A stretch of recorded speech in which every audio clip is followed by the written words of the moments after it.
Hello friends, welcome back to my channel. आज हमारा day 26 of our 90 day challenge for clearing CFA level 3। हम थे अपने derivatives and risk measurement वाले topic पे, जिसमें हम सबसे फर्स्ट जो अपनी रीडिंग है वो कर रहे हैं ऑप्शन स्ट्रैटेजीज। तो ये है आज हमारा लेक्चर नंबर 3, जिसमें हम अपना जो भी इसमें देखेंगे, हम देखेंगे spreads, bull call spread, bear call spread क्या होती है, स्ट्रैडल्स क्या होते हैं और इम्प्लाइड वॉलेटिलिटी क्या होती है।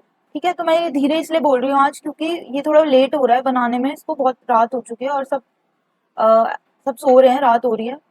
तो bear with me please. So without wasting much of our time, let's get started.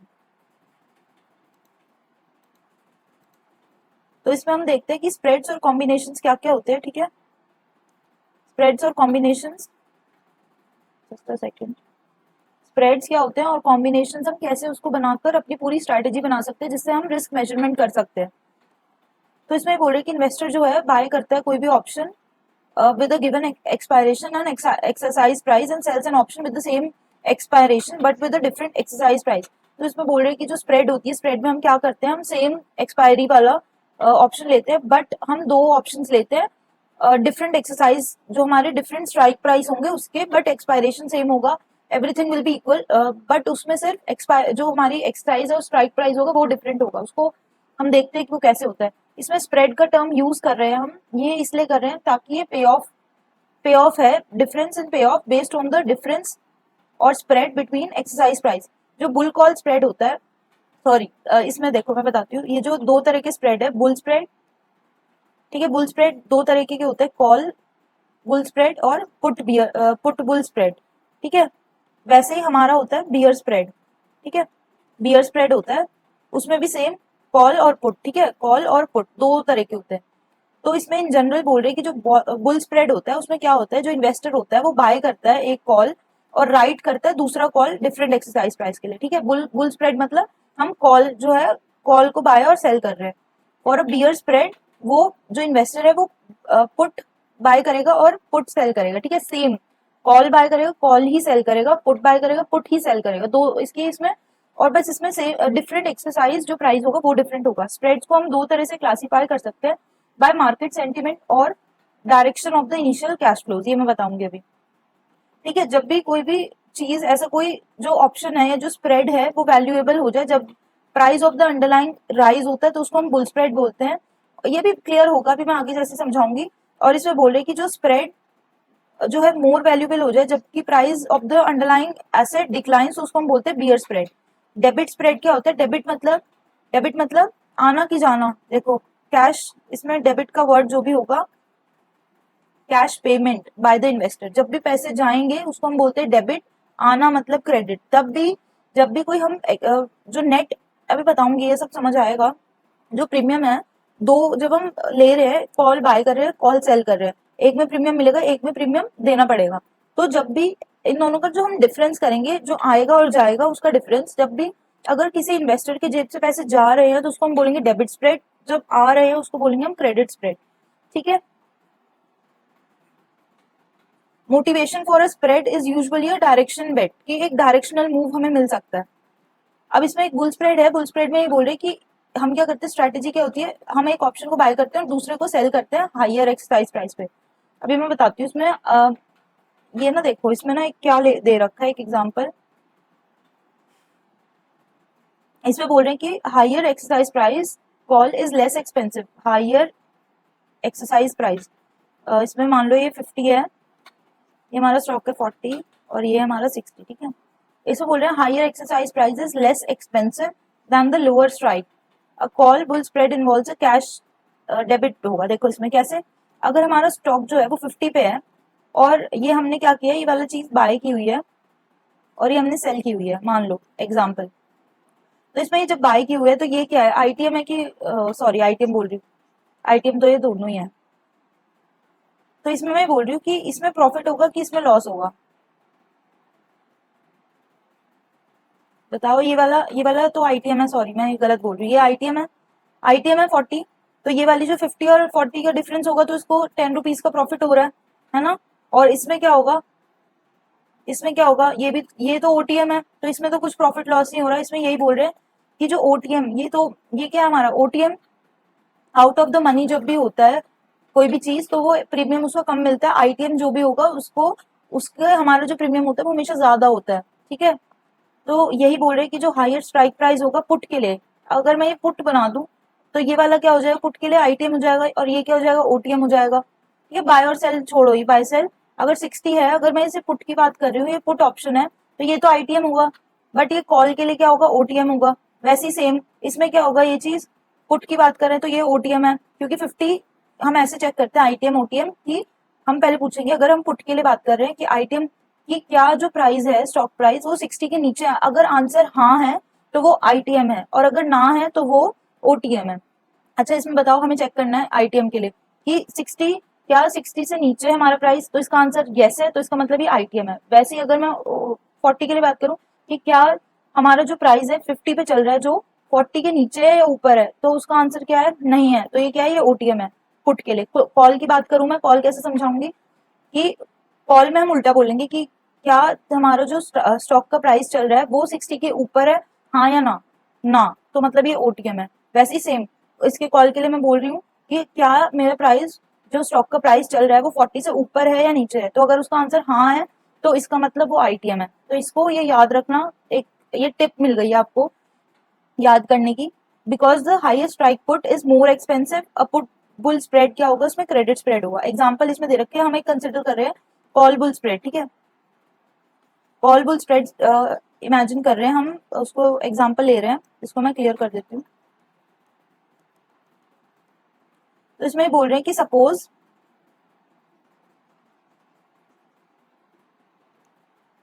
Suppose an investor thought it suppose an investor thought it likely that the September option, इसका जो price है वो 15.84 चल रहा है, 15.84, ठीक है। अब इसमें बोल रहे हैं कि जो 17 ले, अब इसमें डिसाइड कर रहे हैं कि 17 वाला ले, ये वाला 17 कर देते हैं और ये वाला 16, तो हम इसमें डिसाइड करें कि कौन सा हम ऑप्शन लेंगे। तो अगर ये बात कर रहे हैं कि 17 का लें या फिर हम सितंबर 15 है, सॉरी 15 है, ये 15 ले कि हम 17 ले, या शायद 16 है या 17 है, पता नहीं किसके बारे में बात कर रहे हैं। एक तो इसमें ना रब नहीं हो रहा है। हाँ, तो if he were to buy September 15 call, तो उसको इतना देना पड़ेगा 1.64, और अगर स्टॉक जो है वो ऊपर चला गया 17 पे एट एक्सपायरेशन, तो अच्छा ठीक है 15 का, हाँ अगर उसने, ये इसमें बोल रहे हैं कि मैं बताती हूँ कि वो ये एक्सपेक्ट करे कि वो 17 पर जा सकता है जो स्टॉक है, ठीक है। तो या तो हम 15.84 चल रहा है उसका भी जो प्राइस है, हम एक्सपेक्ट कर रहे हैं कि 17 पे चला जाएगा, तो इसके लिए भी मैं ये नहीं बनाती, 17 पे चला जाएगा, ठीक है। तो 17 पे जो चला जाएगा ये, तो इसमें बोल रहे हैं कि जो ये वाला 15 वाला है ये हमें 1.64 का मिल रहा है, ठीक है, 1.64 का, और ये 17 पे चला गया तो हमारा प्रॉफिट कितना होगा, कॉल बाय कर रहे हैं हम, 17 और 15 में डिफरेंस 2 रुपीज का, कितने का गेन हुआ हमें, 2 रुपीज का, और हमें देने कितने प्रीमियम में इतने, तो इसका नेट प्रॉफिट क्या हुआ, 0.36, यही हुआ, ये इसका नेट प्रॉफिट है। अब वैसे ही अगर मैं बात करूं कि तो मैक्सिमम लॉस क्या होगा, मैक्सिमम लॉस होगा कि हमारा पूरा जो प्रीमियम है वही खत्म हो गया, प्रॉफिट होगा हमारा ये वाला। तब इसमें बात कर रहे हैं कि हम या तो सितंबर 16 की कॉल ले सकते हैं और थोड़ी दूर की, तो इसमें कितना प्रॉफिट होगा, +1 का प्रॉफिट होगा हमें। देखो प्रीमियम कितना देना पड़ रहा है, 0.97, 0.97 का देना पड़ रहा है हम लोगों को प्रीमियम, तो ये कितने का प्रॉफिट हो रहा है हमें इसमें, 0.03। कंपेयर करेंगे हम इसको, ठीक है। अगर हम एक्सपेक्ट कर रहे हैं कि हमारा प्राइस जो है 15.84 पे चल रहा है और वो 17 पे चला जाएगा, तो हम क्या कर सकते हैं, हम कॉल बाय कर सकते हैं, ठीक है। कॉल बाय करा हमने अलग अलग डिफरेंट स्ट्राइक प्राइस के, एक 17 का, एक 15 का और एक 16 का, हमने दोनों के प्रॉफिट एंड लॉस चेक करे। उसके बाद ये बोल रहे हैं कि हम ये भी तो कर सकते हैं कि हम ये 17, देखो इसमें क्या लिखा है, अगर हम वो बिलीव करें कि 17 के ऊपर नहीं जाएगा वो स्टॉक, ठीक है, सितंबर एक्सपायरेशन तक, तो वो सेल भी तो कर सकते हैं, जरूरी है हमें ऑप्शन बायर ही बने, हम ऑप्शन सेलर बनकर प्रीमियम कलेक्ट कर सकते हैं और इससे ज्यादा प्रॉफिट कमा सकते हैं, 0.51 प्रॉफिट मिल रहा है तुम्हें। तो वही इसमें एक्सप्लेन करे कि जो सबके दिमाग में ये बना होता है कि ऑप्शन बायर बहुत ही अच्छे पैसे कमाता है, बहुत ही अनलिमिटेड गेन होता है, बट उसको ये कभी कभार चांसेस हमें दोनों देखने पड़ते हैं कि ऑप्शन बायर हमें बनना चाहिए, ऑप्शन सेलर बनना चाहिए, तो इसमें ऑप्शन सेलर के लिए ज्यादा प्रॉफिट वाली सिचुएशन है। अब वैल्यू एट एक्सपायरेशन, अब मैंने ना जो खुद से जब मैंने पढ़ा तो इसको मैंने ऐसे इमेजिन करके पढ़ा, देखो 15 है, 15.84 मान रहे हैं हम ये स्टॉक, और ये 17 और ये 14, ठीक है, ये ले लो।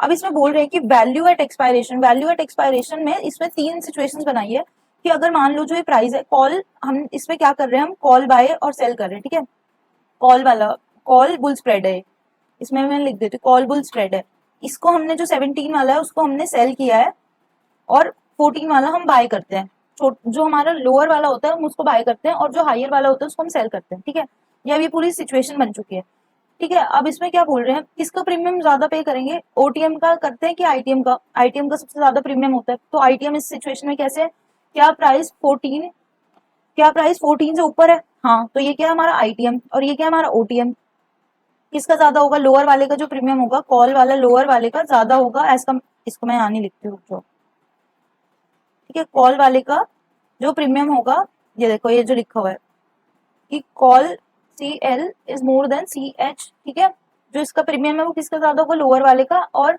ये कॉल वाले की बात कर रहे हैं इसलिए इसमें सी लिखा हुआ है, एल फॉर लोअर वाला प्राइस, एच फॉर हायर वाला प्राइस। तो इसमें ये देखो वैल्यू, अगर जो हमारा एस टी मतलब stock price at expiration, T capital T, अगर हमारा जो एक्सपायरी का प्राइस है मान लो वो यहाँ पर है 13, ठीक है, और lower than strike price XL, XL is your strike price, lower वाला स्ट्राइक प्राइस, ठीक है, ये हमारे ये स्ट्राइक प्राइस है दो, तो इसमें अब ये बोल रहे हैं कि अगर 13 पे है तो ये वैल्यू क्या होगी, दोनों दोनों ऑप्शंस की, 17 क्या हो जाएगा, ओटीएम होगा क्या आईटीएम, ये तो ओटीएम ही था जब, ठीक है, ओटीएम, और ये भी क्या हो जाएगा, ये पहले हमारा यहाँ पे अगर 15.84 था और अब 13 हो गया, तो ये क्या बन गया, ये भी तो ओटीएम बन गया, तो ओटीएम जब भी एक्सपायरी होगी तो क्या हो जाएगा, उसकी वैल्यू जीरो, तो वैल्यू एट एक्सपायरेशन जब भी ये नीचे होगा तो जीरो। अब इसमें बोल रहे हैं वैल्यू जब भी जो मेरा स्टॉक जो स्ट्राइक प्राइस है, ये वाला स्ट्राइक प्राइस नहीं सॉरी, जो स्टॉक का प्राइस है वो इन दोनों के बीच में है, लोअर और हायर के बीच में, मान लो 15.84 है, तो ये क्या है मेरा आईटीएम, ये क्या है मेरा ओटीएम, इसकी वैल्यू कैसे निकालेंगे हम, 14 कैसे लिखेंगे हम ऐसे ही तो लिखेंगे इसको 14, 15 माइनस 84 माइनस 14 प्लस, प्लस में क्या करेंगे हम, ओ सॉरी, हाँ प्लस जीरो, इसकी वैल्यू तो जीरो है क्योंकि, है ना, जीरो है क्योंकि ये तो ओटीएम है, तो इसमें से जो भी आएगा इसको हमने क्या लिखा हुआ है, एक तरह से हम ऐसे लिख सकते हैं एस टी माइनस में एक्सएल, तो वही यहाँ पे लिखा हुआ है, ठीक है। तो अब क्या है, इसमें बोल रहे हैं कि जो प्राइस है वो है इसके ऊपर, मान लो ये यहाँ पे क्या है, कितना प्राइस है 20 का अब हमारा प्राइस चल रहा है, अब क्या होगा, ये भी आईटीएम हो गया, ये भी आईटीएम होगा, तो अब इसका जो हम निकालेंगे वैल्यू वो कैसे निकालेंगे, ये वाली वैल्यू 20 माइनस 14 ये वाली वैल्यू और 20 माइनस 17 ये वाली वैल्यू, तो इन दोनों को जब हम माइनस कर देंगे तो रेंज क्या बचेगी, ये जब हम इसमें से ये वाली चीज में से ये वाली चीज हटा देंगे तो बचेगा क्या, सिर्फ यही तो बचेगा, ये वाला पार्ट, तो ये वाला हमारा प्रॉफिट होगा या फिर वैल्यू होगी, प्रॉफिट नहीं वैल्यू होगी, तो इसको हम ये लिख सकते हैं कि हाई माइनस लो, तो मैं ये क्या लिख रही हूँ, हाई माइनस लो, ठीक है, जब भी प्राइस इसके ऊपर होगा तो हमारा मैक्सिमम प्रॉफिट, अब मैं बताऊंगी प्रॉफिट कैसे निकालेंगे, प्रॉफिट क्या होगा, प्रॉफिट हम कैसे निकालते हैं कि जितना हमें मिला है पैसे और जितना हमने दिया है वो उसको करते हैं, तो अब हम देखेंगे कि हमने दिया कितना था, दिया मतलब प्रीमियम, जो हमें नेट प्रीमियम की बात करेंगे, तो नेट प्रीमियम क्या होगा हमारा, क्या ज्यादा था, हमने जो हमारा लोअर प्रीमियम है वो ज्यादा है हायर प्रीमियम से, तो हमने जो लोअर प्रीमियम है वो हमने ज्यादा पे किया है माइनस जो हमें हायर प्रीमियम रिसीव होगा, क्योंकि हम तो हायर वाले में क्या है, हम सेलर है, हम क्या है सेलर, तो हमें क्या कम प्रीमियम मिलेगा, तो ये है हमारा जो इनिशियल वाला हमारा नेट आउटफ्लो, इतने पैसे हमारे जेब से गए हैं, ठीक है, ये बार बार देख लेना ही समझ आ जाएगा, बहुत ईजी है, कुछ मुश्किल नहीं है इसमें। तो वैल्यू वैल्यू स्टार्टिंग में हमारी वैल्यू ये हो जाएगी, अब इसमें प्रॉफिट निकालना है, प्रॉफिट कैसे निकालेंगे, हम जितने भी ये वाली वैल्यूज होगी ना उसमें से जब भी हम प्रॉफिट निकालेंगे वो निकालते हैं वी टी माइनस में वी जीरो, तो हमें सिर्फ कुछ नहीं करना, इसमें हर एक सिचुएशन में इसमें से ये चीज माइनस करनी है, तो अगर मेरा प्राइस लोअर है 13 है तो उसमें से मैं क्या माइनस करूंगी, ये वाली पूरी चीज, ये वाली चीज माइनस करूंगी तो ये क्या हो जाएगा, यही पूरा आ जाएगा, ठीक है। अगर जो प्राइस है स्ट्राइक जो हमारा स्टॉक का प्राइस चल रहा है वो बीच में है, ठीक है, एक ओटीएम है एक आईटीएम है, 15.84 ये मान लो, तो जो ये वाला जो प्रीमियम था 15.84 माइनस में 14, ठीक है, जो भी ये बचेगा माइनस में जो भी हमारा ये हमने प्रीमियम वाला जो भी है उसको माइनस कर देंगे, है ना, माइनस सी एल और प्लस सी एच, आप लोग इसको ना ऐसे भी देख सकते हैं प्रॉफिट को, क्योंकि यहाँ पे तो हम जीरो ही थे वैल्यू हमारी, तो हमने क्या किया है, हमने लोअर वाला बाय किया है प्रीमियम, लोअर वाला जो स्ट्राइक प्राइस है, कॉल हमने बाय किया तो हम प्रीमियम दे रहे हैं कि ले रहे हैं? बायर्स प्रीमियम देते हैं, तो हमारा ये नेगेटिव इसलिए लग रहा है हर जगह पे ये, क्योंकि हम पैसे दे रहे हैं। जब भी पैसे आ रहे हैं तो उसमें हम प्लस लगा रहे हैं, ठीक है। इसको याद करने का तरीका एक ये भी है, ये वेल एंड अंडरस्टूड। तो इसको यही चीज सेम लिख रहे हैं, ये वाली चीज सेम यहीं पे कॉपी करी, बस माइनस हम ये कर रहे हैं अपना प्रीमियम वाली चीज है, ठीक है। तो अब इसमें बोल रहे हैं कि जब भी एक्सपायर होता है आउट ऑफ द मनी कोई भी premium, out of the money कब होगा? जब भी एक्सएल से नीचे होगा हमारा स्टॉक का प्राइस, ठीक है, या फिर इक्वल भी होगा, तो हमें नेट प्रीमियम क्या है, ये वाला पे करना पड़ेगा। तो इसमें बोल रहे हैं कि हम ब्रेक इवन पॉइंट कैसे निकाल सकते हैं? ब्रेक इवन पॉइंट क्या होता है? जहां पे हमारा प्रॉफिट जो है जीरो होगा। जीरो मतलब कि जो भी मैं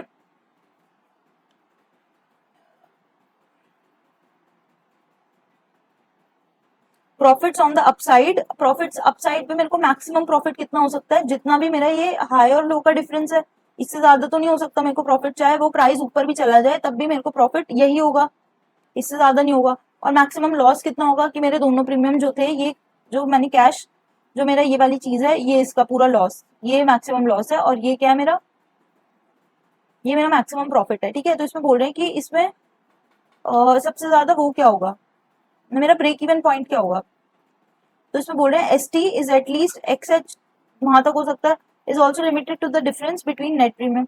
तो इसका जो ब्रेक इवन पॉइंट है वो क्या होगा हमारा, ये वाला चीज एक्सएल लोअर वाली जो चीज है, इससे ज्यादा नीचे तो नहीं जा सकता। ब्रेक इवन पॉइंट क्या है? जहां पे हमारा प्रॉफिट, ना मेरे को प्रॉफिट हो रहा ना मेरे को लॉस हो रहा, ठीक है। एक सेकेंड,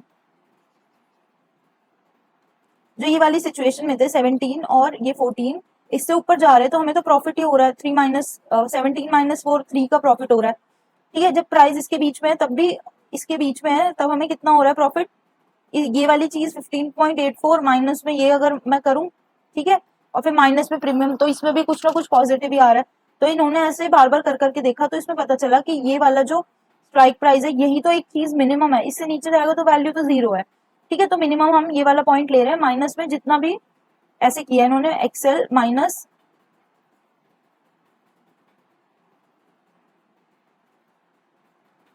नहीं नहीं रुक जाओ, ये इसमें ना ये नहीं किया इन्होंने, इसमें ब्रेक इवन पॉइंट निकालने के लिए इन्होंने यही किया है कि इसमें हम प्लस कर देंगे प्रीमियम्स को। मैं अभी क्या बोलने जा रही हूँ, ठीक है। हमारा प्रीमियम क्या था, ये C L minus C H है, ये क्या हमारा इनिशियल आउटले, इसके ऊपर जब हम पैसे कमाएंगे तो वही तो हमारे जेब में जाएगा। ब्रेक इवन क्या होता है कि हमारा जो ये प्रीमियम है ये पूरी चीज हमारी कवर हो जाए, यही होता है हमारा, कि ये जो हमारा हमने जो इनिशियल प्रीमियम दिया है, ये वाला प्रीमियम दिया है, ये कवर होना चाहिए। कवर कैसे होगा? जब तक वो एक्सएल तक पहुंचेगा, ठीक है। एक्सएल जितना भी मेरा strike price, lower strike price plus जो भी मैंने इनिशियल में जो भी मैंने पैसे दिए हैं नेट आउटफ्लो प्रीमियम का, उसको ऐड कर देंगे तो हमारा ब्रेक इवन आ जाएगा। तो इसमें फिर एक ना बहुत ना इसमें बड़ा सा लंबा सा एग्जाम्पल दे रखे, दो चूज करने हैं बेसिकली कि हमें कौन कौन से स्ट्राइक प्राइस लेना है। दो अल्टरनेटिव है हमारे पास, बाय वन, अल्टरनेटिव 1 अल्टरनेटिव 2, या तो मैं 15 वाला कॉल बाय करूं या मैं 16 वाला सितंबर का कॉल बाय करूं, और डिफरेंट डिफरेंट उसके डेल्टा गामा सब चीज उन्होंने लिख रखा है कि ये ऑल्टरनेटिव से ये सिचुएशन है, रिस्क और रिवॉर्ड निकाल रहे हैं दोनों सिचुएशन में, बस इसमें यही था और कुछ नहीं है, दोनों को कंपेयर कर रहे हैं।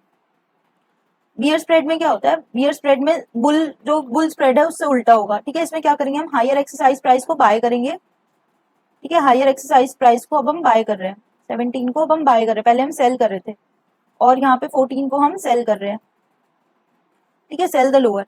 बियर कॉल स्प्रेड में क्या होगा, हम पुट्स को, इसमें बियर कॉल स्प्रेड, इसमें क्या कर रहे हैं, बिकॉज पुट्स जो है higher exercise price are more expensive, ये क्या हो जाएगा, इसमें मैंने जो बताया था आईटीएम इसमें से कौन सा होगा, अब ये वाला आईटीएम बन जाएगा, तो ये क्या होगा, एक्सपेंसिव होगा। एक्सपेंसिव होगा मतलब जो प्रीमियम इसमें पुट्स वाला है, पुट यूज करूंगी मैं, बुल के लिए मैं कॉल यूज करूंगी और बियर के लिए मैं पी पुट यूज करूंगी, जो हायर होगा premium is more then PL, तो मेरा इनिशियल आउटले क्या होगा, ये वाली चीज, ये होगा मेरा इनिशियल आउटले। तो इसके बाद मैं बता रही हूँ कि जो पुट बियर स्प्रेड है वो उसका क्या होगा, डेबिट होगा।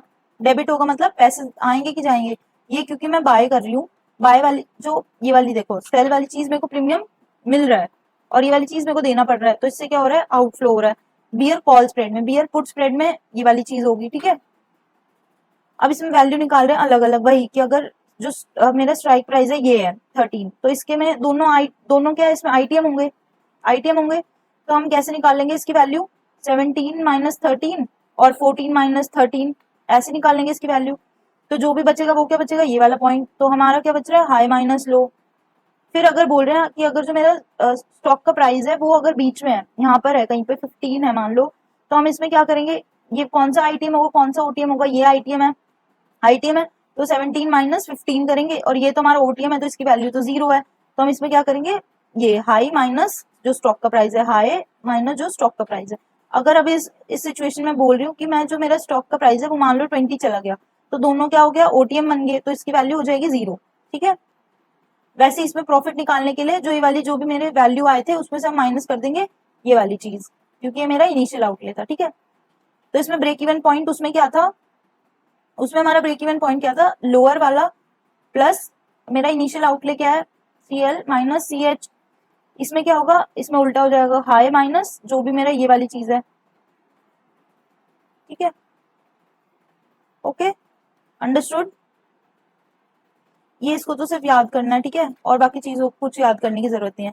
अब इसमें ना बोल रहे हैं कि adding a short leg to the long position. इसमें क्या बोल रहे हैं, एक हमारी कार्लॉस करके एक हमारी वो है इन्वेस्टर है, ट्रेडर है, इन्वेस्टर नहीं, वो उन्होंने सितंबर का कुछ अपना ऑप्शन बाय किया है जिसमें उन्होंने 1.5 रुपीज का किया है, नवंबर 40 call, underlying selling, underlying selling for 37 पे चल रहा है, और उन्होंने 40 का कॉल,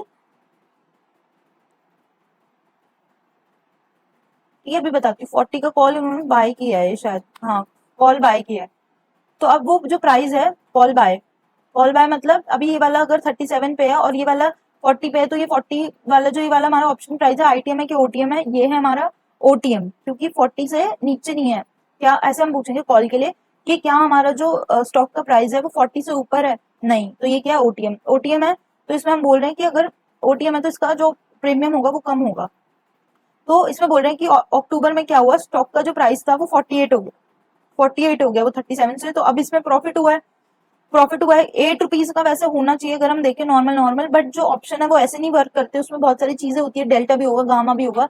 तो उसका जो प्रॉफिट चल रहा है वो चल रहा है 8.30 का, और उसने प्रीमियम कितने का दिया, इतना, तो उसको अभी नेट प्रॉफिट जो चल रहा है, रियल प्रॉफिट वो चल रहा है 6.8 का।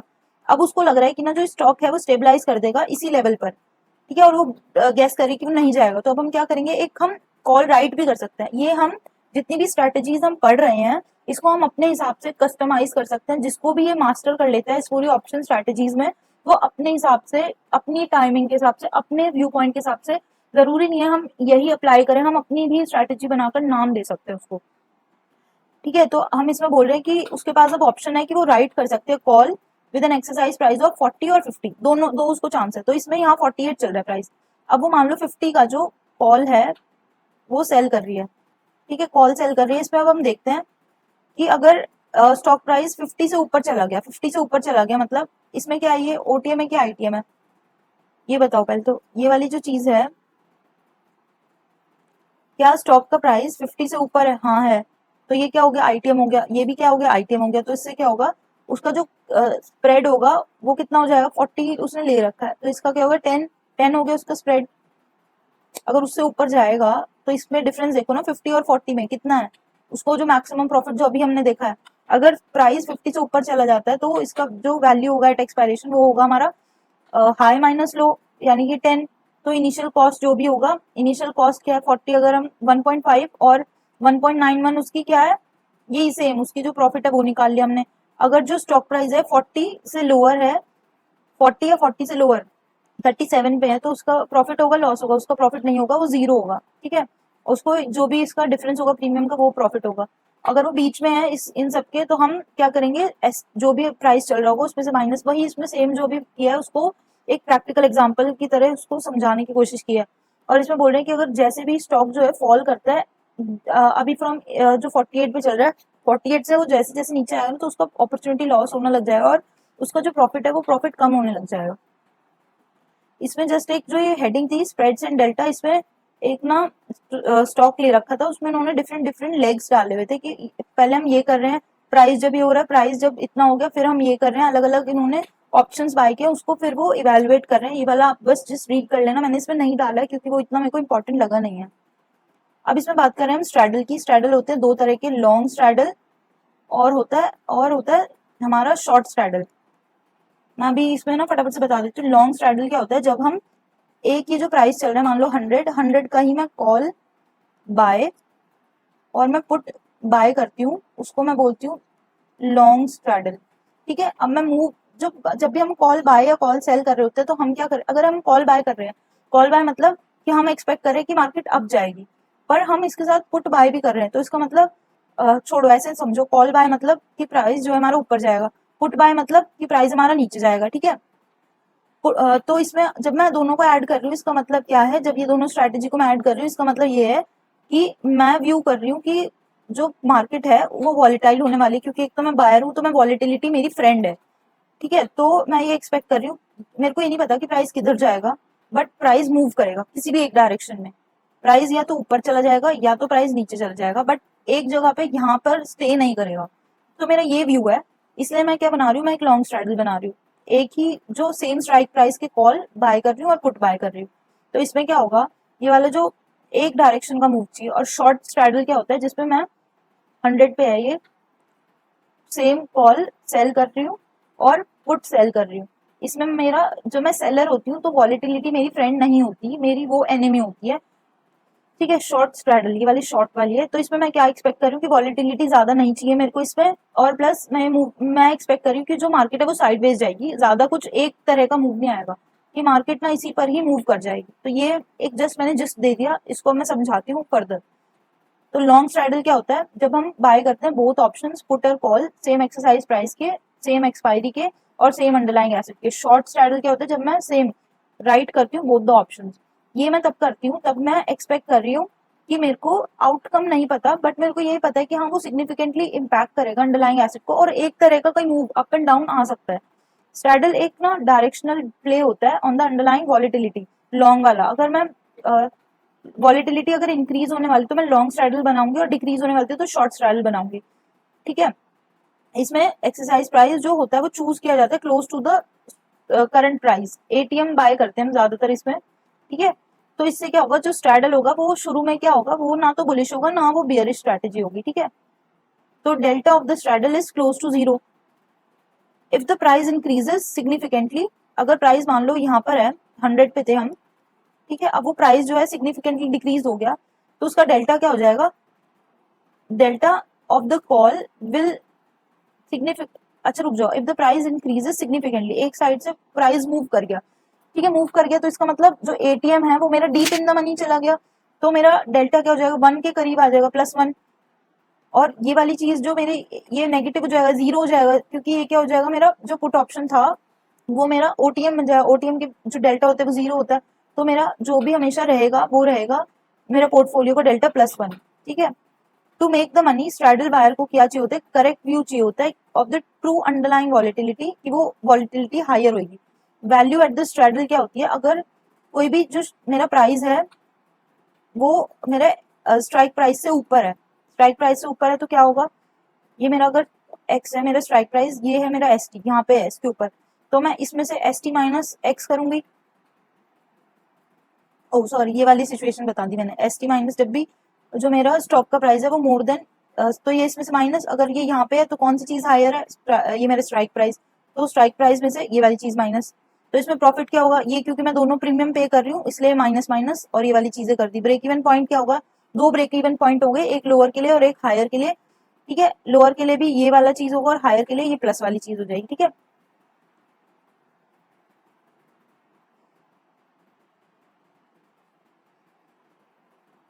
इसमें बात करते हैं अब हम कॉलर्स की। कॉलर क्या होता है, एक ऑप्शन पोजीशन होता है जिसमें इन्वेस्टर क्या होता है, लॉन्ग शेयर्स ऑफ स्टॉक होता है, लॉन्ग हो रखा है वो स्टॉक को, स्टॉक उसने बाय कर रखा है और वो बाय करता है, then buys a put with an exercise price below the current stock price and writes a call with an exercise price above the current price। इसमें ये बोल रहे हैं कि उसने क्या क्या चीज की है, उसने स्टॉक बाय किया, उसने and buys a put option, तो plus T and minus call. ठीक है, तो इसमें अगर मान लो उसने 50 है तो उसने 40 का जो पुट है वो बाय किया है, और 60 का उसने कॉल सेल किया है।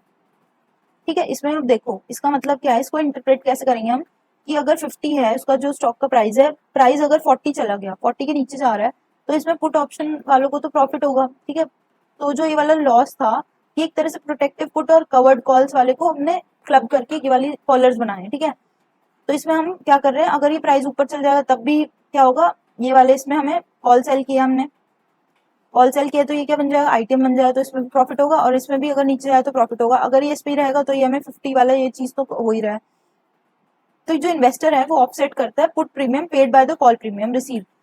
इसका जो इसको बाय करा है उसने प्रीमियम को, जो प्रीमियम इसने पुट ऑप्शन बाय किया उसका जो प्रीमियम उसको देना पड़ा, और जो कॉल ऑप्शन पे उसको रिसीव हुआ उसने वो क्या किया, उसको नेट कर दिया, जीरो पर ले आया। ठीक है, तो इसमें क्या होता है, profit on loss on the equity position is limited by the option position, क्योंकि ये अगर ऊपर जाएगा तो इधर लॉस होगा, तो ये मतलब एक तरह से ऑफसेट कैंसिल आउट कर देंगे। तो इसमें इंटरेस्ट रेट कॉलर्स भी बनते हैं जिसमें कि हम हेज करते हैं इंटरेस्ट रेट रिस्क को। ठीक है, collars on an existing portfolio, इसमें ये बोल रहे हैं कि जो जीरो कॉस्ट कॉलर क्या होती है, जिसमें हमें हमारा जेब से कुछ नहीं जा रहा, सिर्फ हमने जो अंडरलाइंग है उसको हमने बाय किया हुआ है। ठीक है, सेम प्रीमियम हम सेम अमाउंट ऑफ प्रीमियम वाला यूज करते हैं। The value of the collar at expiration is the sum of the value of the underlying. ठीक है, वैल्यू ऑफ द ऑप्शन क्या होगा, जो भी हमारा sum of the value of the underlying the value of the long put, और ये वाली चीज, तो हमारा जो भी हमारा वैल्यू एट एक्सपायरेशन होगा, जितना भी मेरा प्राइस चल रहा है, और फिर सिचुएशन देखेंगे, ये ऊपर है तो इसमें से ये चीज माइनस करेंगे, और अगर ये नीचे है तो इसमें से ये चीज माइनस करके जो भी होगा वो वाली चीज है इसमें लिखी हुई है। ठीक है, फिर इसमें प्रॉफिट लिखा हुआ है, प्रॉफिट इसमें ये जो हमने पे किया है और जो हमने रिसीव किया है ये वो है। ठीक है, माइनस क्या है, हम पे कर रहे हैं और ये हम रिसीव कर रहे हैं, और ये क्या एक्स माइनस एस नॉट, जो भी अगर अगर हमारा जो प्राइस है, ये वाली जो चीज थी, अगर हमारा प्राइस जो है x1, एक सेकेंड, x1 क्या है हमारा, x1 मेरा पुट है और x1 मेरा पुट है, x2 मेरा कॉल है, कॉल पुट। अगर इसमें बोल रहे हैं कि जो प्राइस है मेरा ये यहाँ पर है, तो इसमें क्या है, ये x1 माइनस एस नॉट ये वाली चीज होगी, ये वाली वैल्यू इसमें से माइनस करेंगे। ठीक है, अगर प्राइस इसके बीच में है तब क्या करेंगे हम, तब हम क्या करेंगे, एस टी जो भी हमारा प्राइस चल रहा है और एस नॉट, इस ये वाली चीजें तो कैंसिल आउट ही हो जाएगी, ये वाला हटा देंगे इसको हम। ठीक है, और अगर मैं बोल रही हूँ इसके ऊपर है तो हम क्या करेंगे, एस टी माइनस में x2, S T minus x2 नहीं, सॉरी ये नहीं होगा, x2 माइनस में एस नॉट। ठीक है, ये वाली जो चीज है माइनस में, यहाँ पे हमारा एस नॉट था।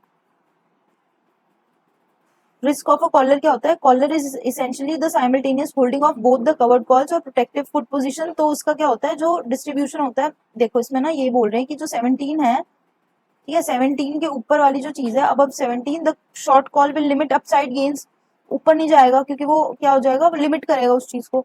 और इसमें क्या बोल रहे हैं, देखो द लॉन्ग शेयर डेल्टा ये 1 होगा, क्योंकि हमने शेयर भी ले रखा है तो वो 1 हो गया। With a collar the portfolio delta क्या होगा, अगर मैं इसका नवंबर 15 का ये मतलब इन सबको अलग अलग दे रखे थे, इन सबको किया तो हमने ये वाला हमारा पोर्टफोलियो डेल्टा निकला, पोर्टफोलियो का काम इन सबको ऐड करके हमारा ये निकला। अब इसमें बोल रहे हैं by writing a call and buying a put the investor reduces the portfolio delta इतना। ठीक है, 15.84 फ्रॉम 1 टू इतना, है ना, और जो गामा है वो भी वेरी क्लोज टू 0 हो गया। If the share price moves above 17, तो जो नवंबर की कॉल होगी वो अप्रोच करेगी +1 पे, क्यों, क्योंकि वो आईटीएम बन जाएगा। यहाँ पर अगर 17 है, कॉल है ये, तो ऊपर प्राइस चला गया तो ये तो आईटीएम बन गया, तो ये डीप इन द मनी जाने लग जाएगा, तो इसका डेल्टा क्या हो जाएगा, 1 के अप्रोच करेगा। तो और पुट का जो क्या हो जाएगा, पुट का डेल्टा वो 0 हो जाएगा, तो वो 1 के इक्वल हो जाएगा। और अगर 17 के ऊपर हो जाएगा तो डेल्टा विल अप्रोच टू 0। हाँ, अगर प्राइस 15 के नीचे चला गया ये पुट वाले के, तो ये नीचे चला गया, तो इस वाले की वैल्यू क्या हो जाएगी, ये डीप इन द मनी चला जाएगा, ये पुट है क्योंकि हमारा, ये क्या हो जाएगा 1 के इक्वल, और कॉल जो है वो क्या हो जाएगा, वो हमारा 0 हो जाएगा। ठीक है, तो कॉलर इज अ पोजीशन जिसको हम प्योर इक्विटी और फिक्स्ड इनकम की तरह, जो दोनों की तरह बिहेव करता है।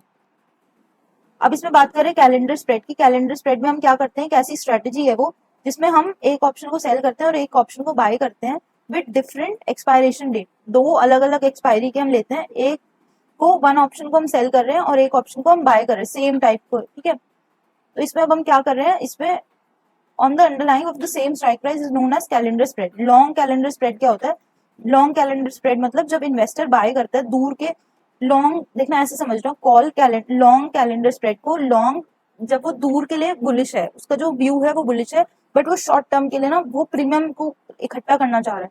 लॉन्ग कैलेंडर स्प्रेड में क्या होगा, दूर वाला जो है उसको वो बाय करेगा ऑप्शन को, और सेल करेगा नियर टर्म वाले कॉल्स को, तो उसको बोलेंगे लॉन्ग कैलेंडर स्प्रेड। अगर मैं ऐसी बोलूँ शॉर्ट कैलेंडर स्प्रेड, मतलब दूर का व्यू उसका क्या है, नेगेटिव, तो वो क्या करेगा, शॉर्ट करेगा दूर के ऑप्शंस को और बाय करेगा पास के ऑप्शंस को, ठीक है।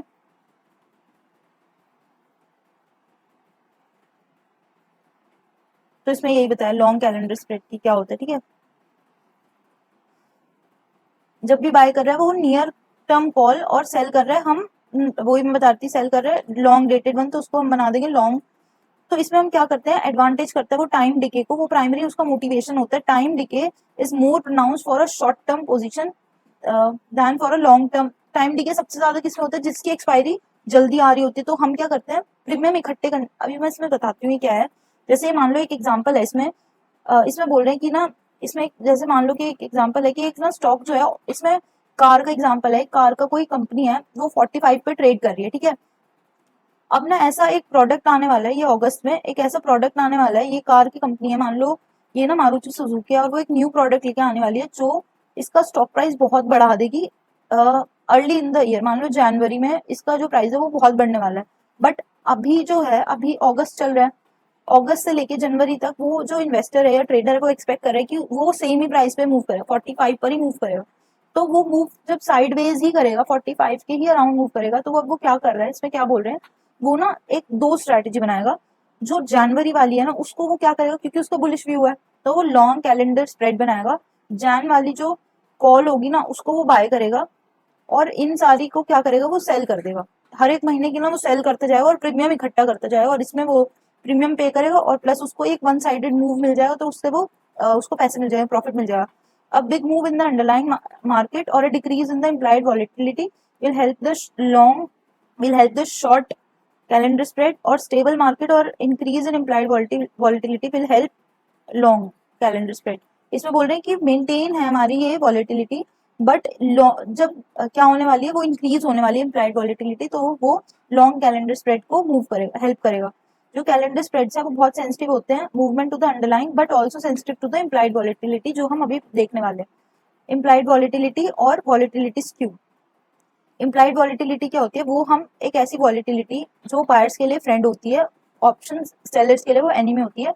तो इसमें बोल रहे हैं ये ऑब्जर्वेबल नहीं होती, नॉट ऑब्जर्वेबल, बट वो डिराइव की जाती है बीएसएम मॉडल्स के थ्रू, और उसको ना हम इंटरप्रेट करते हैं कि वॉलेटिलिटी कैसे होने वाली है। सबको अगर वॉलेटिलिटी पता हो तो वो तो आराम से ऑप्शन ट्रेडर बन के अच्छा खासा पैसा कमा ले, बट ये वॉलेटिलिटी वाली सिचुएशन किसी को नहीं पता होती। तो इससे क्या होता है, वॉलेटिलिटी, ये वॉलेटिलिटी बनती कैसे है, लोगों की एक्सपेक्टेशंस और मार्केट की जो व्यू है उससे वो वॉलेटिलिटी की सिचुएशन बनती है। जैसे मान लो अगर बहुत सारे लोग जितने भी एक्सपेक्टेशंस कर रहे हैं कि हाँ चलो मार्केट ना ऊपर नीचे होने वाली है, मतलब उनके मन में ना एक्सपेक्टेशंस बन रही है, एक हलचल हो रही है, उनको भी नहीं पता, तो वॉलेटिलिटी क्रिएट होती है। जब फियर फियर इंडेक्स भी बोलते हैं इसको, वॉलेटिलिटी इंडेक्स को ना फियर इंडेक्स भी बोलते हैं, कि अगर मार्केट में बहुत ज्यादा हलचल है तो एक तरह से वॉलेटाइल है, मतलब स्टेबल नहीं है। implied volatilities for option on a specific asset में differ, हर एक डिफरेंट स्ट्राइक प्राइस के लिए डिफरेंट हमारी वॉलेटिलिटी हो सकती है, पुट और कॉल के लिए डिफरेंट हो सकती है, टाइम टू एक्सपायरेशन के लिए डिफरेंट वॉलेटिलिटी हो सकती है। ओटीएम की जो वॉलेटिलिटी होती है ना उनको ज्यादा वॉलेटिलिटी चाहिए होती है एज कम्पेयर टू एटीएम और ओटीएम कॉल्स। ओटीएम पुट्स को ज्यादा वॉलेटिलिटी वो डिमांड करते हैं। when option prices are compared within or across asset classes or relative to their historical values, जब भी हम कंपेयर करते हैं किसी दो चीज को तो हम उसमें कौन सा एक कैरेक्टरिस्टिक्स को होता है वो यूज करते हैं हम, इम्प्लाइड वॉलेटिलिटी। रियलाइज वॉलेटिलिटी को हम हिस्टोरिकल वॉलेटिलिटी भी कहते हैं, जो भी पास्ट की रियलाइज मतलब हमने उसको रियलाइज कर लिया, हमने उसको देख लिया, तो इसको हम बोल रहे हैं कि जो प्रीवियस की जो भी वॉलेटिलिटी थी उसको हम सबको छोटे छोटे सब पीरियड्स में बांटकर उनको हम निकालते हैं, तो उसको बोलते हैं। जैसे एक साल के एक महीने की मैं वॉलेटिलिटी की बात करूँ तो कैसे होगा, हर एक दिन की वॉलेटिलिटी को मैं ऐड कर दूंगी तो वो एक पूरे एक महीने की वॉलेटिलिटी निकल जाएगी। वॉलेटिलिटी स्माइल क्या होती है, जब भी implied volatilities priced into both OTM puts and calls trade at a premium to implied volatilities of ATM options. जब भी जो ओटीएम पुट्स और कॉल्स ओटीएम वाले वो ज्यादा होते हैं एटीएम वाले से, तो एक ना यू शेप का कर्व बन जाता है, जिसको हम एक जो स्माइल की तरह दिखता है, क्योंकि स्माइल हम ऐसे करते हैं तो हमारा जो वो होता है वो पूरा ऐसे हो जाता है, हमारा जो फेस होता है तो वो एक बन जाती है वॉलिटिलिटी स्माइल। वॉलिटिलिटी स्माइल कब बनती है? जब बोथ ओटीएम पुट्स और कॉल्स है, ओटीएम के जो पुट्स एंड कॉल्स जब मोर देन जिनकी जो at a trade at a premium to the implied volatility of the ATM option. ठीक है, अब इसमें बोले वॉलिटिलिटी स्क्यू क्या होती है? इम्प्लाइड वॉलिटिलिटी जैसे जैसे इंक्रीज होती है ओटीएम पुट्स की और डिक्रीज होती है ओटीएम कॉल्स की as the strike price moves away from the current price. ठीक है, जैसे जैसे ओटीएम के पुट्स क्या होते हैं? ओटीएम के पुट्स क्या होंगे? कौन सा ओटीएम होगा इसमें से? अगर मैं बात कर रही हूँ, इसको मैं 17 और इसको मैं 14 बोल रही हूँ और प्राइस है 15, इसमें अगर मैं पुट की बात करूँ तो कौन सा मेरा ओटीएम होगा? ये मेरा ओटीएम है, तो ओटीएम के जो पुट्स होंगे उसकी वॉलिटिलिटी ज्यादा होती जाएगी और डिक्रीज हो रही है ओटीएम कॉल्स की। इसमें ओटीएम कॉल्स क्या होगा? ये वाली। तो इससे क्या होगा? जब भी वो मूव कर रहे हैं स्ट्राइक प्राइस से, तो इसमें जो शेप परसिस्ट करती है अक्रॉस एसेट क्लास और मतलब हर एक जगह पे जब भी ओटीएम वाली चीजों की, ओटीएम वाली जो चीजें हैं, ओटीएम वाले जो ऑप्शंस हैं, उनकी क्या हो रही है? मेरी वॉलिटिलिटी इंक्रीज हो रही है। मतलब वॉलिटिलिटी इंक्रीज मतलब उनकी डिमांड इंक्रीज हो रही है एक तरह से, वहां पर हलचल चालू हो गई। ओटीएम वालों को कौन इतना पूछता है? प्रीमियम कम देना पड़ता है, बट इसमें मतलब मान लो कि एक्सपेक्टेशन हो रही है कि ये आईटीएम बन जाएगा जो मैं कम पैसों में ज्यादा पैसे कमा पाऊंगी, जो ये सबकी वो होती है कि मैं कम पैसे दे रही हूँ, प्रीमियम इसमें कम है ओटीएम में, बट मेरे को मेरा मेरा व्यू पॉइंट भी है कि ये 15 पर है ना, तो ये नीचे आ जाएगी। और तब इसमें जब सारे सब एसेट क्लासेस में चलने लग जाए, ऐसा व्यू पॉइंट बनने लग जाए कि ओटीएम जो पुट्स है उनकी वॉलिटिलिटी इंक्रीज हो जाए, ओटीएम कॉल्स की वॉलिटिलिटी इंक्रीज हो जाए, इसका मतलब हम ये देख सकते हैं कि मार्केट में एक सेल ऑफ आने वाला है, एक बियरिश ट्रेंड चालू होने वाला है। The extent of the skew depends on several factors including investment sentiment और रिलेटिव सप्लाई और demand for puts and calls. ठीक है, तो इसमें अब हम बात कर रहे हैं कि जो इम्प्लाइड हमारी वॉलिटिलिटी होती है सिग्निफिकेंटली हायर फॉर पुट्स, जो वॉलिटिलिटी होती है वो हायर होती है पुट्स के लिए with strike price below the underlying asset price. वही जो मैं बात कर रही हूँ, ओटीएम वाले के लिए जो पुट्स की होगी वो वॉलिटिलिटी हायर होगी, और वैसे ही उसमें होगी कॉल्स में, क्योंकि ओटीएम कॉल्स की वॉलिटिलिटी ज्यादा होगी, बट पुट्स की तो ओटीएम वॉलिटिलिटी हमेशा ज्यादा ही होती है। When investors are looking to hedge the underlying asset, the demand for put option exceeds for call option. Hedge करना चाहते हैं तब भी कोई एसेट हम हेज करेंगे, हेज तो पुट के साथ ही कर सकते हैं, तो तब भी ऑप्शन के जो डिमांड होती है वो इंक्रीज हो जाती है। तो sharp increase in the level of skew accompanied with a surge in the absolute level of implied volatility indicator क्या होता है? मार्केट इज टर्निंग बियरिश, कि उसका जो इम्प्लाइड वॉलिटिलिटी वो भी इंक्रीज हो रही है और एक इंक्रीज हो रही है स्क्यूनेस में भी, स्क्यू भी इंक्रीज हो रहा है और मेरी वॉलिटिलिटी भी इंक्रीज हो रही है। तो ये एक तरह से हमारा क्या होता है? बियरिश ट्रेंड चालू होने लग जाता है। अब इसमें बोल रहे हैं कि higher implied volatilities for calls with strike price above the underline, जो ओटीएम कॉल्स होते हैं indicate that the investors are bullish. जब भी ओटीएम्स की डिमांड हो, मान लो ये वाला अगर कॉल की बात करूं तो इसका मतलब ओटीएम की डिमांड है, मतलब कि प्राइस ऊपर जाने वाला है, इसलिए इसकी ओटीएम की जो डिमांड है वो इंक्रीज हो गई। अगर ओटीएम पुट्स की हो गई तो इसका मतलब मार्केट नीचे जाने वाली है। ठीक है, the shape of the volatility skew reflects the varying degree of market participants fear about the market stress. ये हमारी आज की स्लाइड लास्ट। रिस्क रिवर्सल क्या होता है? रिस्क रिवर्सल मतलब to profit from the existence of a volatility skew and from changes in its shape over time. Common strategy क्या होती है? Take long and short position in a risk reversal which is then delta hedge. ठीक है, risk reversal हम use करते हैं, ये एक स्ट्रेटेजी है जब भी हमारी वॉलिटिलिटी चेंज होती है या स्क्यूनेस चेंज होती है, using the OTM options, a combination of long calls and short puts on the same underlying with the same expiration is long risk reversal. ठीक है, ये इसको इतना ज्यादा मतलब इसमें कुछ रिटर्न भी नहीं है और फर्दर इसमें एक्सप्लेन भी नहीं किया हुआ है, तो इसका जस्ट आप लोगों को समझना कंसेप्ट क्या है रिस्क रिवर्सल का, वो ज्यादा इंपॉर्टेंट है। When a trader thinks that put implied volatility is too high relative to the call implied volatility, she creates a long reversal। जब भी वो एक्सपेक्ट करिए ट्रेडर कि जो उसकी पुट की इम्प्लाइड वॉलिटिलिटी है वो ज्यादा है, पुट की इम्प्लाइड वॉलिटिलिटी ज्यादा है as compare to your call की इम्प्लाइड वॉलिटिलिटी, तो वो क्या करेगी? लॉन्ग रिवर्सल, रिस्क रिवर्सल वाली स्ट्रेटेजी बना देगी। और जिसकी भी, अच्छा देखो, जिसकी भी इम्प्लाइड वॉलिटिलिटी ज्यादा है, पुट की ज्यादा है, तो वो क्या करेगी? सेल कर देगी ओटीएम के पुट्स। ठीक है, और बाय करेगी वो सेम एक्सपायरेशन के ओटीएम के कॉल्स। ठीक है, the option position is then delta hedged by selling the underlying asset। ठीक है, अंडरलाइंग एसेट को हम सेल कर देंगे तो डेल्टा हेज हो गया उससे। For the trade to be profitable, trader क्या एक्सपेक्ट कर रहा है कि कॉल जो है वो इंक्रीज हो जाएगी। इसको जस्ट आप लोग पढ़ लेना। ठीक है, इतना कुछ मुझे इंपॉर्टेंट लगा नहीं। टर्म स्ट्रक्चर ऑफ वॉलेटिलिटी क्या होता है? वॉलेटिलिटी जैसे टर्म मतलब टाइम, और जो टाइम के साथ वॉलेटिलिटी को हम जब स्ट्रक्चर बना रहे हैं, ग्राफ बना रहे हैं, तो उसको हम बोलते हैं term structure of volatility, meaning that the implied volatilities for longer term options are higher than for the near term options. जब भी वॉलेटिलिटीज हायर है लॉन्गर टर्म ऑप्शंस की than to higher term options, ठीक है, उसको बोलते हैं हम term structure of volatility. When markets are in stress and derisking sentiment prevails, ये डी रिस्किंग, तो मार्केट पार्टिसिपेंट्स क्या करेंगे? डिमांड करेंगे short term options, pushing their prices and causing the term structure of volatility to invert. Implied volatility surface क्या होता है? Three dimensional एक plot की तरह होता है जिसपे पुट और कॉल ऑप्शंस डालते हैं हम सेम अंडरलाइन के। एक्स एक्सिस पे हम लेते हैं days to expiration, option strike price लेते हैं वाई एक्सिस पे, इम्प्लाइड वॉलेटिलिटी जेड एक्सिस पे। इन सबका जब हम रिलेशन देखते हैं days to expiration, strike prices और इम्प्लाइड वॉलेटिलिटीज का, तब हमारा बनता है एक implied volatility surface which is a three dimensional plot.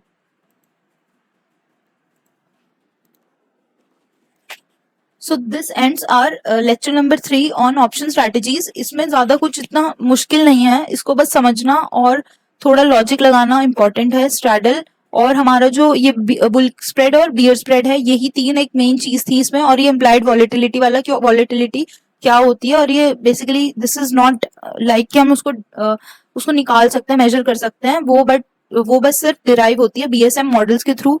इसमें सिर्फ यही था। और जो अभी लास्ट इस पे एक लेक्चर बचा है जो कि कल हो जाएगा वो पूरा, उसके बाद ही पूरा चैप्टर कंप्लीट ऑप्शन स्ट्रैटेजीज का। इसको 2-3 बार ही पढ़ना बहुत ज्यादा जरूरी है, क्योंकि एक बार में ऐसा है कि समझ नहीं आएगा। आज मेरे को भी इसको समझने में और पढ़ने में थोड़ा टाइम लगा है, तो प्लीज इसको एक बार ये तो देख ही लेना वीडियो, बट बुक को भी एक बार रेफर करना बहुत ज्यादा जरूरी है, क्योंकि इसमें अच्छी क्लैरिटी होना एक मस्ट है। ठीक है, तो इसी के साथ मैं आप सबको बोलती हूँ कि कीप लर्निंग, 2-3 बार देख लेना। ठीक है, all the very best, keep learning, signing off.